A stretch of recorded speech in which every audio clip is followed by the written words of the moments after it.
Hello, welcome to a online class. We're talking today about current topics in management. And by current, I mean today is February 27th, 2021. I'm going to start this class talking about managing information, fake news, social media manipulations, etc.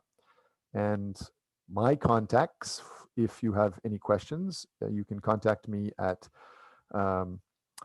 Sean.Watts.Teaching at Gmail, or you can see here my LinkedIn or WhatsApp or Facebook, Kakao, cell phone. All of these are open for students and other educators to contact me anytime. In addition to that, we have the online course. And so this is the very first time we're going to be talking about it. So I am again teaching today managing information, fake news, and social media manipulations.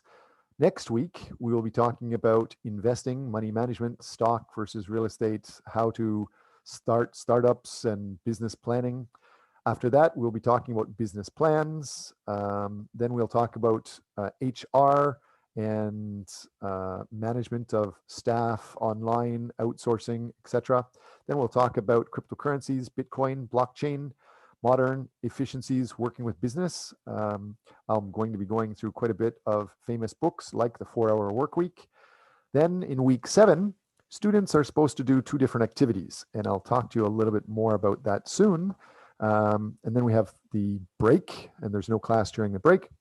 And then we come back and we'll talk about big data, social media analytics, etc., a variety of tech aspects. Then we're going to be talking about millennials and Generation Z, what makes them so different. And then managing technology with artificial intelligence, machine learning, robotics, etc., and managing with the new futuristic details like electric cars, autonomous self-driving cars. And we're going to be finishing talking about crazy corporate pay and mega yachts and management around the world. Then students will be presenting their papers at the end of the class. And so related to that, what is required in the class is this.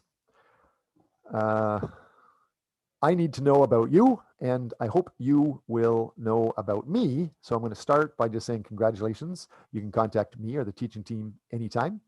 I teach various topics related to management and information.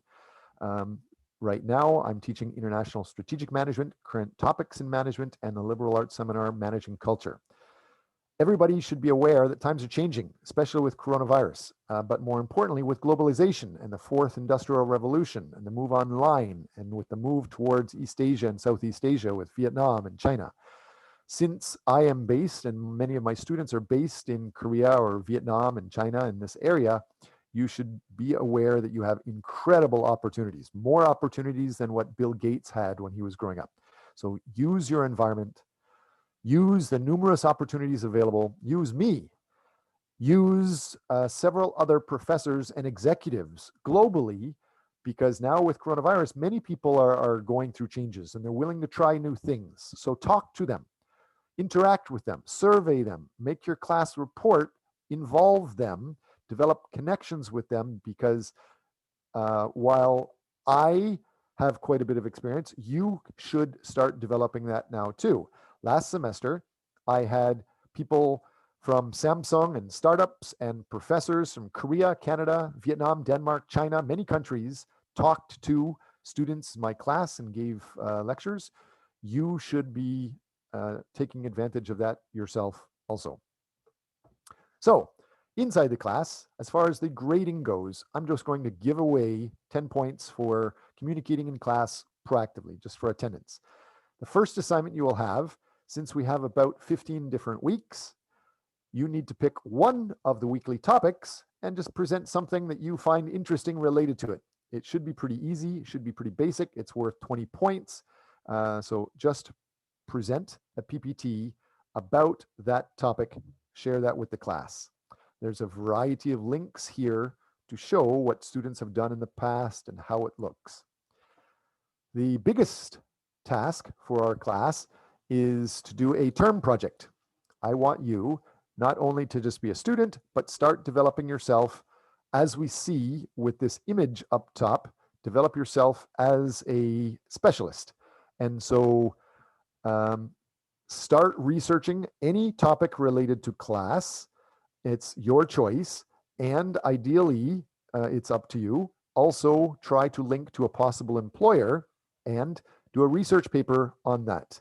And then you present your term project draft PPT by the midterm period, and that's worth 30 points. And then you're going to continue to edit and upgrade that so that you will have at least 10 very reliable references by week 14 or week 15, and you hand that in. That's it. That's the way the class is going to be graded and evaluated. To be more specific, this is generally what your PPTs should be talking about and your final paper should have.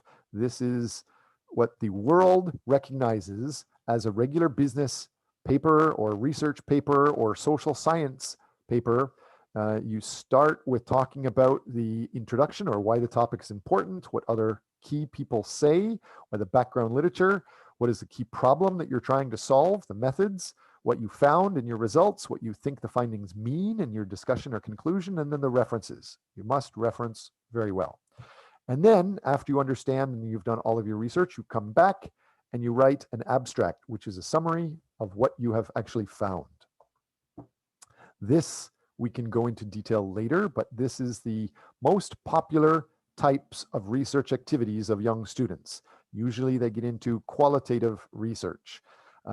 So just as you can see down here, participant observer studies is where you just go into the real world and just see something and study it. So you go to a company or you interact with a company and you survey them, you write a paper about them.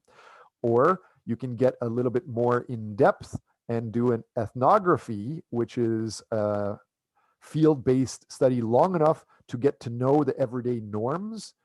Or you can do a case study where you go into depth for one specific aspect or one company or one case in great detail, or an ethno methodology where you stay studying that long enough to know when some daily activity changes from time to time. So those are the main types of research, but we don't need to focus too much about that to start with. What you do need to focus on, and what we're talking about today, is this. What is reliable information? How do you manage reliable information? So most reliable information is from international peer-reviewed journal articles, especially the Web of Science at the top, and then Scopus. And you can find that through www.scopus.com through your university access. And as you can see here, for international business and management, the Academy of Management is very good. Then the Journal of Marketing, the Strategic Management Journal, all of these journals are very good to work with. Then we come down to nationally peer-reviewed journals or magazines. Businesses, governments, companies, even universities are less reliable. Newspapers and blogs are the lowest form of reliable. So overall, since this is a management course, I would suggest to you that you learn from others that are already successful with their management and find a paper that you love. Like these students did before, these students found professors in Europe did a paper talking about the predictive power of social media. And so they took the same style, the same format, the abstract, the keywords, they wrote the same type of details, but they modified it and they tailored it specifically to a company that they wanted to work with, L'Oreal Cosmetics, specifically in Korea. Other than that, it is how predicting the future can help L'Oreal Cosmetics develop marketing strategies. So this is what we expect you to do. This is a requirement of the class. I'd also like to point out some strategies. Most people don't think about the big picture. And if you do think about the big picture, it would help your future. So consider wise strategies. Develop your specialization today. Don't just wait until you graduate from university to get your job. Start doing your paper for a company or an employer now. With almost no extra effort, you can start talking to graduate professors or executives or get an internship to add to your resume and experience. You can also possibly get a grant to do this classwork. You can get a publication to add to your resume. And you can get a consulting report to add to your resume and help companies. And of course, there are huge trillion-dollar companies. There's a lot of companies out there that are so rich, a lot of the world hates them just because they're so successful. And so they have to give money back to society called corporate social responsibility grants. And those mostly go to students. So if you ask for it, you could get a grant to hire a bunch of people to help you do your classwork and help some dream employer. So this is what it looks like. I think this is a great focus to start all class activities. Everybody needs to do class work and develop a paper. That's usually just hard work. What I would like you to do is to also do wise work. So do your paper, not just for me. I am not that important. Do your paper and let me help you develop it, but do it for some employer that you want to work with. Give them some paper with finance, marketing, management ideas or solutions. Then you can publish that in your resume and submit it to a student journal or an international journal for helping your resume develop. And at the same time, we come back to these trillion-dollar multinational companies that have to give grants away, usually to students. You could ask for a grant and get paid to do this. And so that's about it. I've gone through most of the details, what we're talking about. Now it's time to get into the class. And so again, today we're talking about how to manage information, social media, manipulations, and fake news.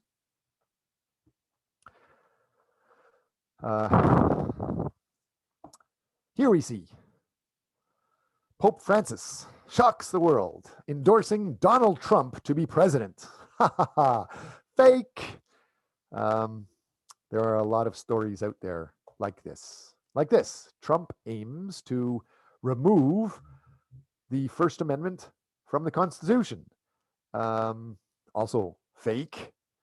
Or another person investigating the Clintons turns up dead. Basically, it's a story that's not saying anything completely wrong, but they're making it look like the Clintons are killers, which is defamation. And in East Asia, it is illegal to say things that, whether it's fake or true, if it makes anybody look a little bit bad, that's illegal in East Asia, especially in Korea. So be careful of that. This story obviously is fake. Here's another one. Russian scientists discover a cure for homosexuality and coronavirus. It is coronavirus time, but there is no cure yet. We have some treatments for it. This is still fake news. So what is fake news? These are stories that look real, but they're hoaxes, propaganda, fake, lies, cheating, disinformation. Fake news typically appears on websites trying to look professional. The stories often relate to topics and people who are trending on Google and Facebook, like Donald Trump.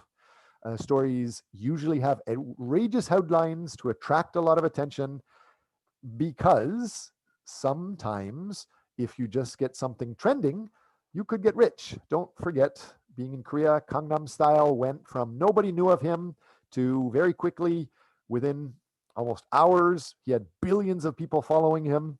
So that could change your life. So why spread fake news? I've already talked about one way. It's big money. And sometimes these stories are created to attract an audience, and the advertising the advertising revenues that come along with it.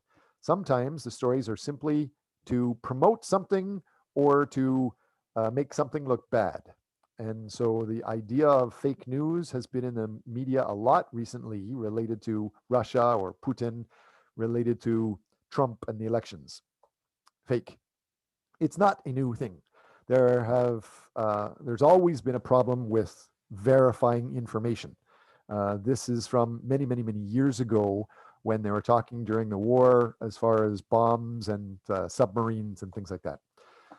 So its start exploded generally in 1999. Hopefully you guys are aware that in 1999, at the end, in the middle of that year and the end of that year, a lot of the world, especially the intelligent companies and people, started to panic. Why?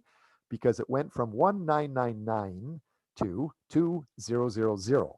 And at that time, most computers were recording details only with 2 digits. And so that meant it would go from 99 to 00, and a lot of people were afraid that their computer files would be deleted. And so since computers and the internet was still relatively new, we had that known as the Y2K bug that people were worried about. And they started to store a lot of files online and store a lot of files on their computers. The internet started to explode with growth of information. So that is why.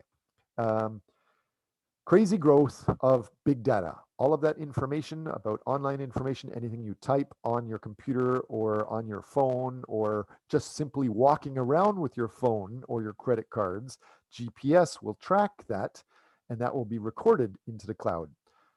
So what is it? Big data is unprecedented growth of social media information, device data, equipment data, corporate data. It's crazy growth, noise and potential. You have potential if you have a strategy. Otherwise, you'll get lost in the noise. Big data is good because it provides instant access to data. And with instant insight, you can be agile and act on these emerging trends and become much more successful. Engage with customers, provide what customers want. If you know about that, for example, Donald Trump in 2016, he knew that he was going to be competing against Hillary Clinton. And so while he was almost unknown, Hillary Clinton was famous because her husband was president, Bill Clinton. And so he was worried she was going to win just because more people knew about her. So he hired companies to research what people in United States liked, what they were watching on Facebook and social media, and then he created a lot of advertising to convince people to hate the opponent and like him. And a lot of people say, whether it's true or not, that's why Trump won the election at that time. There's 3 main functions of big data. Big data can give significant insights on the consumer behavior to spot trends and details. You can offer better value to customers, and you can hone or develop your business or personal strategy to get your goals faster. Some of the studies on fake news get pretty interesting. Like this shows Bush was supported by aliens, and this shows also Bill Clinton was supported by aliens. I'm surprised we haven't heard stories about that recently, because now we have Jeff Bezos and Elon Musk actually going to where the aliens may be. So tabloid journalism. There's a growing problem in recent years. The idea is that news is no longer monopolized by legacy media or newspapers, TVs, and radio. Everybody has access to information at their fingertips anytime they want, especially the millennials and the newer generations. Anyone can start a blog and claim to be a journalist. You should start publishing your class reports. Most fake news comes from websites. Don't try to be fake, try to be better, good quality. Usually, less librarians are around, and they traditionally taught research skills, so that is one reason for it. Media literacy is no longer taught at many schools. People are gullible, otherwise known as stupid, especially me. 13 years of high school and regular school and 17 years of university after that, and I still need to learn a lot. And so if I can be convinced of things easily online, many other people can also be. So having presidential crazy elections also leads to the growth in fake news. So the consequences, why should we care? Fake news sometimes gets more views than real news. Sometimes politicians and professionals, journalists, they even quote fake news to the news stories. Sometimes people engage in illegal and violent behavior as a result of believing in fake news story. So I'd like to take a short pause here and show you one thing.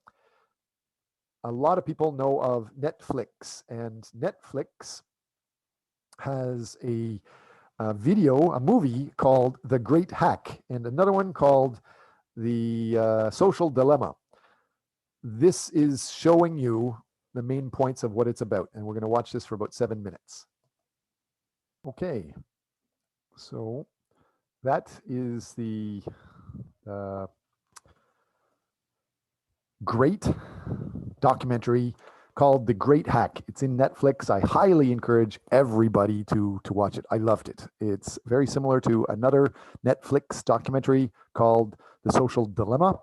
Definitely watch those if you're interested in this idea of fake news or information management and manipulation.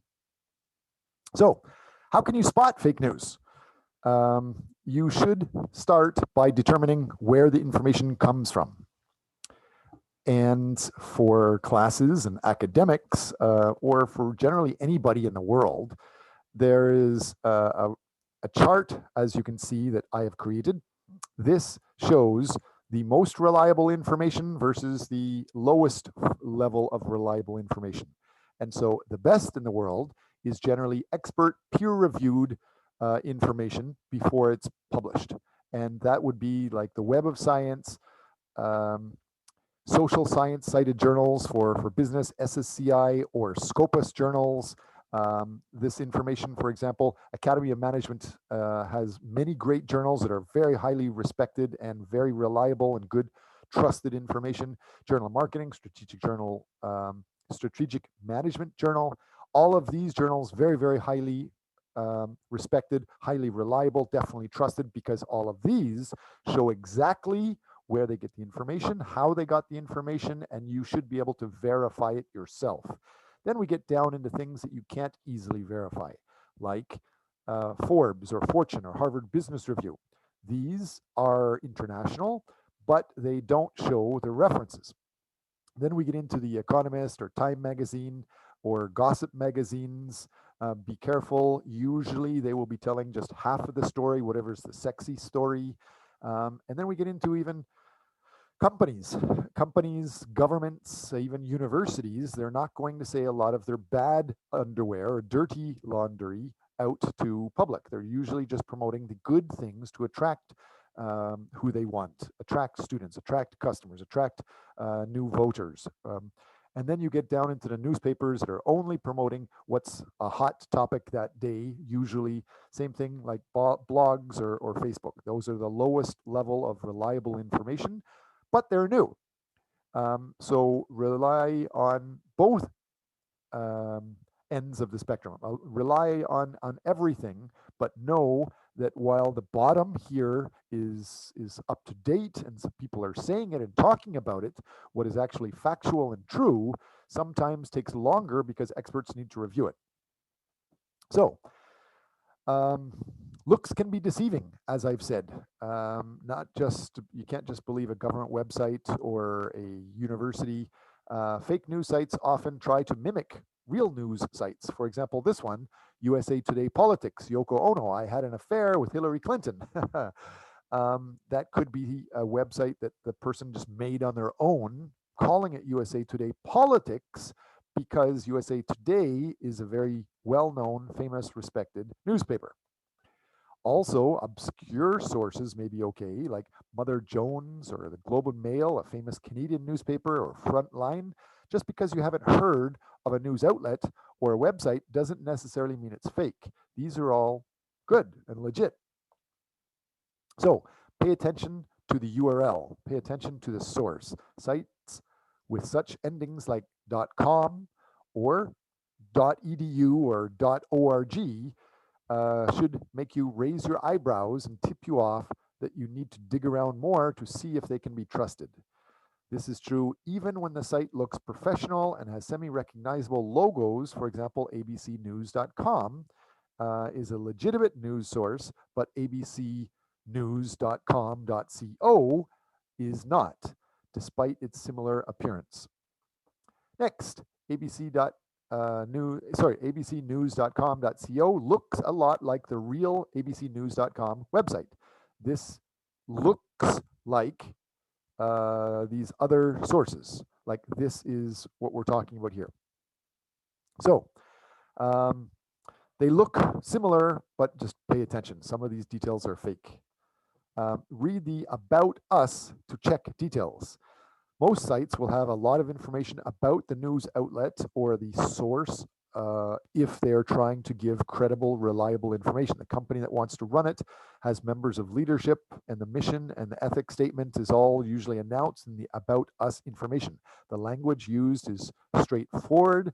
It's not melodramatic. If it seems overblown, you might want to be skeptical.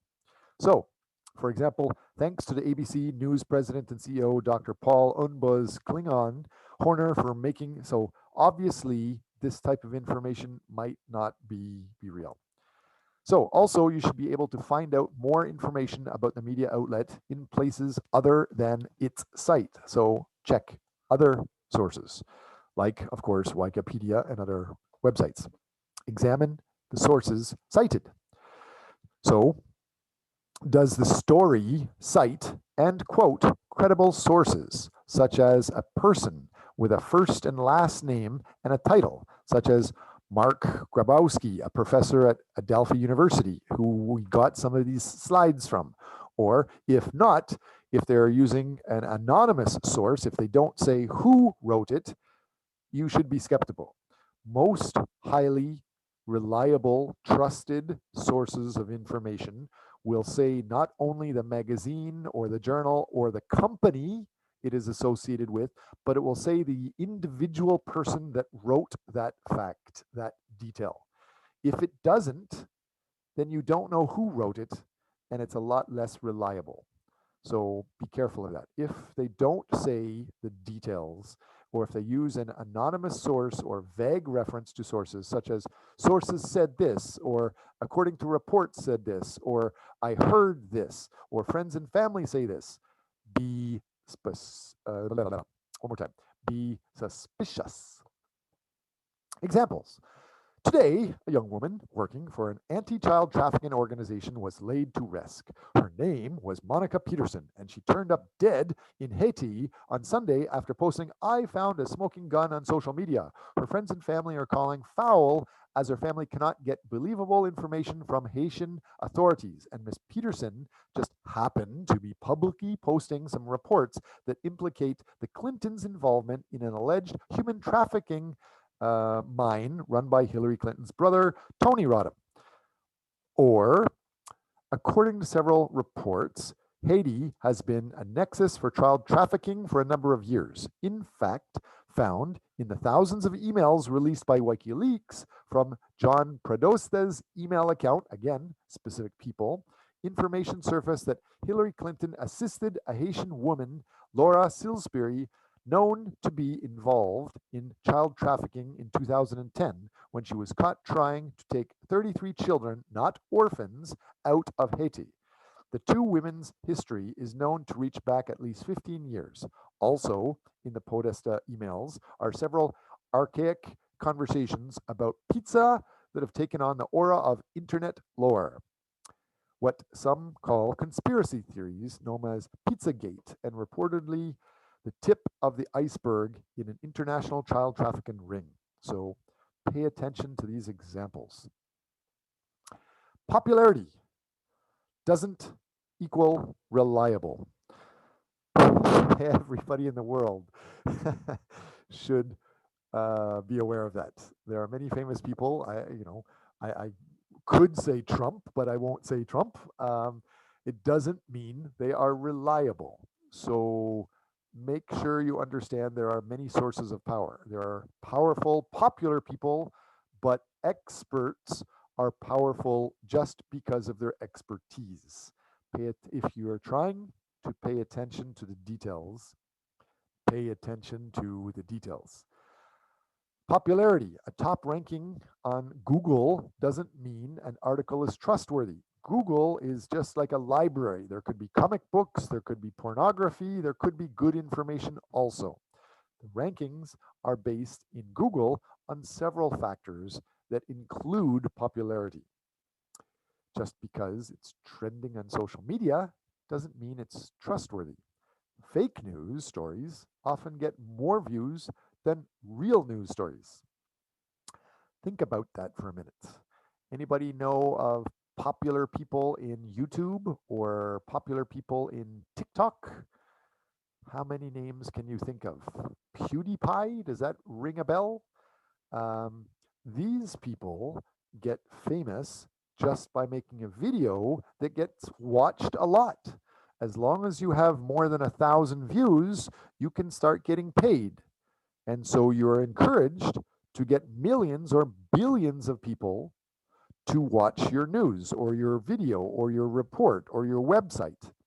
That type of information encourages people to say things that are shocking. Sometimes that leads people to make claims or statements, if not being an expert in the area, could be misunderstood and misinterpreted and lead to fake news. Utilize fact-checking sites. If we were having this class in person, I would stop the group right now and get you guys to break out into groups and start checking things like the PewDiePie websites or PewDiePie videos or TikTok videos. Although they may get millions of views, like Gangnam Style got billions of views, is what he's saying reliable? Is it true? Is it honest? Many times the most popular details are probably not. That's why it's getting talked about so much. So use fact-checking sites.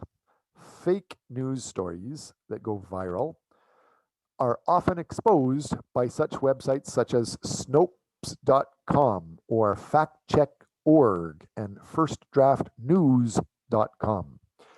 I highly recommend you understand this image that you see here.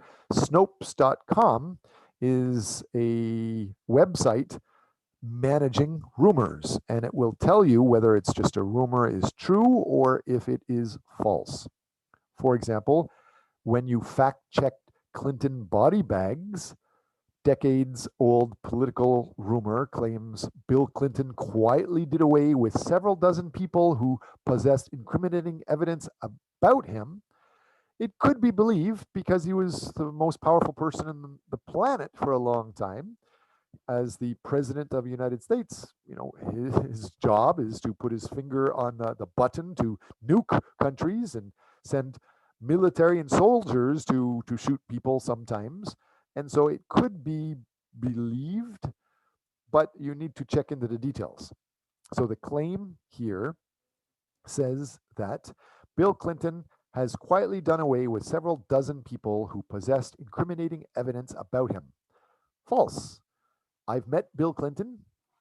I don't know everything from him is true, but everything that I've heard from him is highly reliable and I respect it. I have no problem accepting what he says. But there are other presidents of other countries. I haven't met Donald Trump, but I don't really believe anything that he says.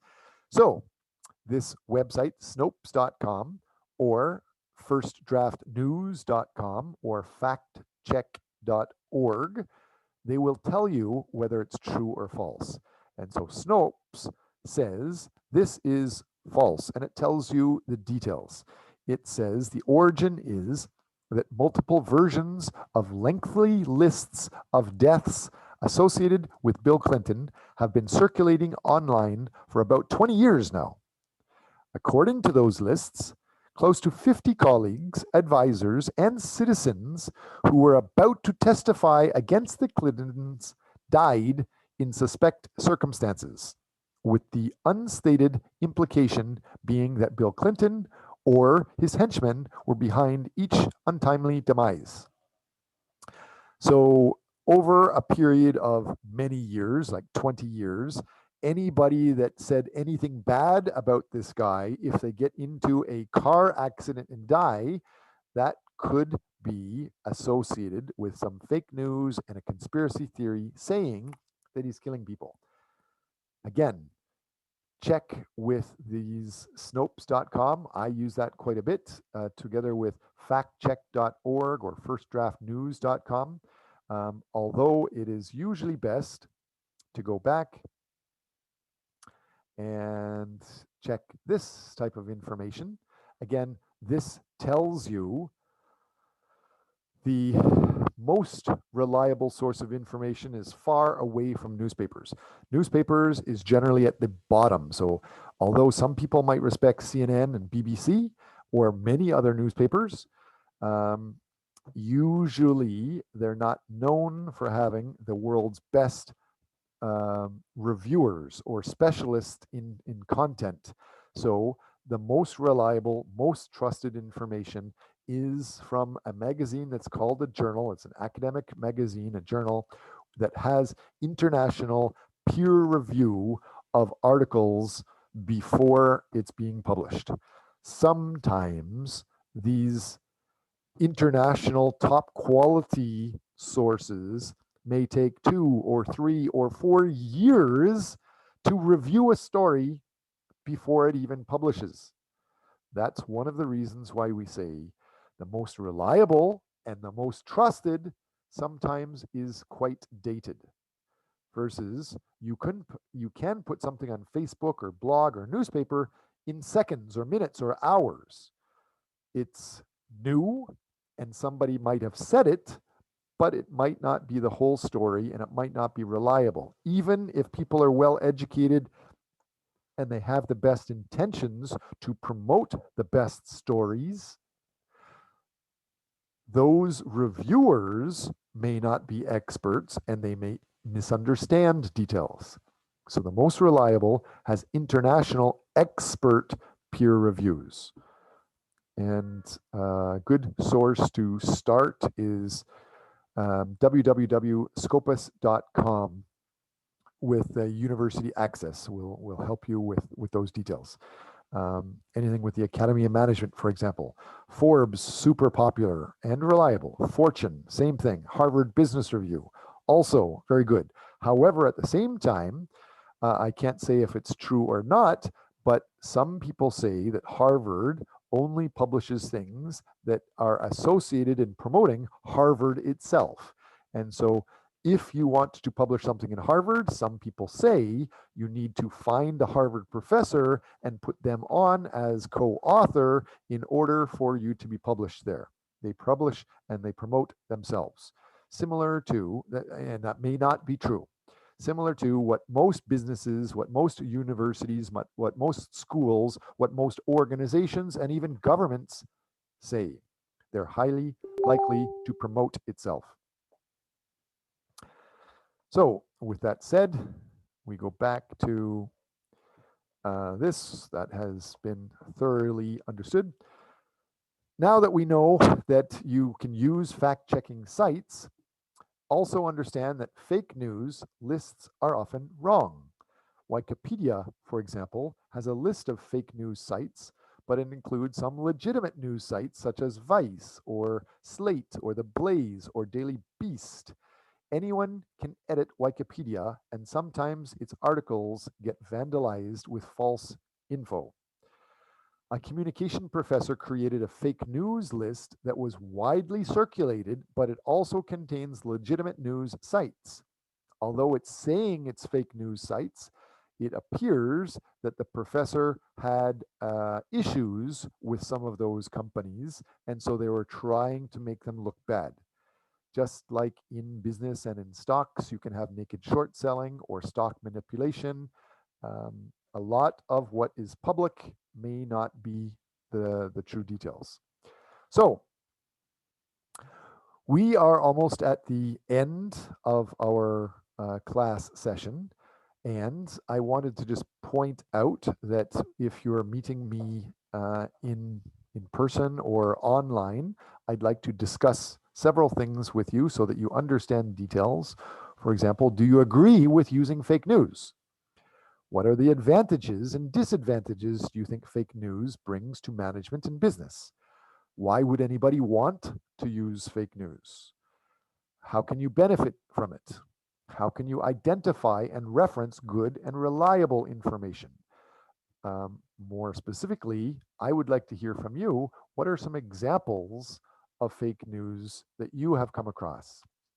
I have met with presidents of countries and companies and heard crazy stories. One time, am I allowed to say this? I'm probably not allowed to say it, so I need to be kind of vague.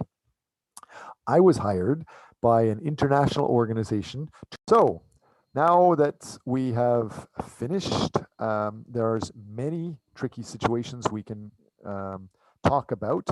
I have several stories that we could talk about. The idea that everybody knows there's a lot of different social media around. From Facebook is popular in several countries. It is not popular in China. They have Renren or Duban. Flickr is popular. Wikipedia is popular in some places, but Baidu. So there's many different social media places. There's many different sources of information. There's many different places for sharing details. You should be aware of what is trustworthy, what is not, what is reliable. Also understand that everything since Y2K or before Y2K in 1999, when the internet started to explode, this is showing the growth of the internet in Korea. This is showing the growth of the internet in China. This is when fake news started. And recently, there's been a lot of information. So if you contact me, you can view more of this information. There's lots of information we can talk about. With that said, I am happy to have talked to you today about current topics in management, how to find and manage information, social media, manipulations, and fake news. Again, my name is Sean Watts. You can contact the teaching team or I anytime at Sean.Watts.Teaching@gmail.com. You can also see me and find me pretty easily on Facebook at Watts Sean inside Facebook. Thank you and have a good day. Bye.